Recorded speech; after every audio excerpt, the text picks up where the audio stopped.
Grazie, buongiorno a tutti, non voglio essere pedante né rubarvi troppo tempo. Saluto tutti, innanzitutto il prefetto, il commissario Comunale di Vado, i vari sindaci presenti, gli assessori, il presidente della provincia, il comandante, insomma tutti voi che siete qua.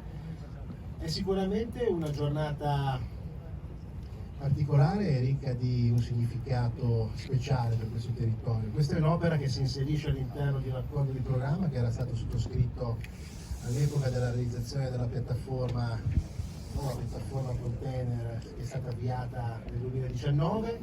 A contorno di questa piattaforma erano state individuate tutta una serie di opere cosiddette di ultimo miglio, che sono le opere essenziali per consentire la fluidificazione dei traffici portuali verso le autostrade e anche tramite, diciamo, una fuoriuscita su treno, e questa è sicuramente una delle opere fondamentali, perché è un'opera che dopo 2 anni di lavori, e lasciatemi ringraziare sinceramente tutti i dipendenti dell'autorità del sistema portuale, l'ingegner Pelizza, l'ingegner Roascio, tutti i suoi collaboratori che vedo qua presenti, naturalmente anche l'impresa Giugia e l'impresa Fingosit, perché questo è stato un appalto molto complesso che però è stato portato avanti con i tempi che noi avevamo auspicato e darà sicuramente un cambio a quello che è il traffico portuale e la convivenza tra traffici portuali e cittadinanza.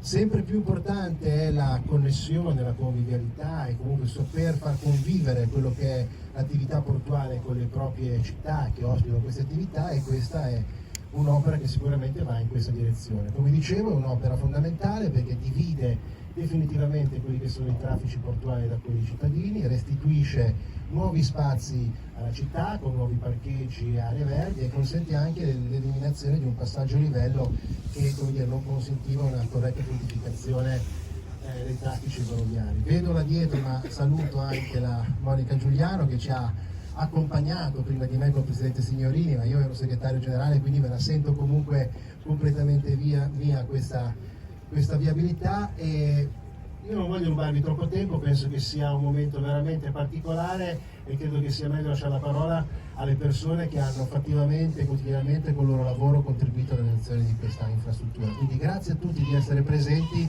e speriamo ci siano altre giornate come queste, perché ne abbiamo tutti bisogno. Grazie. Grazie al commissario straordinario dell'autorità del sistema portuale Paolo Piacenza.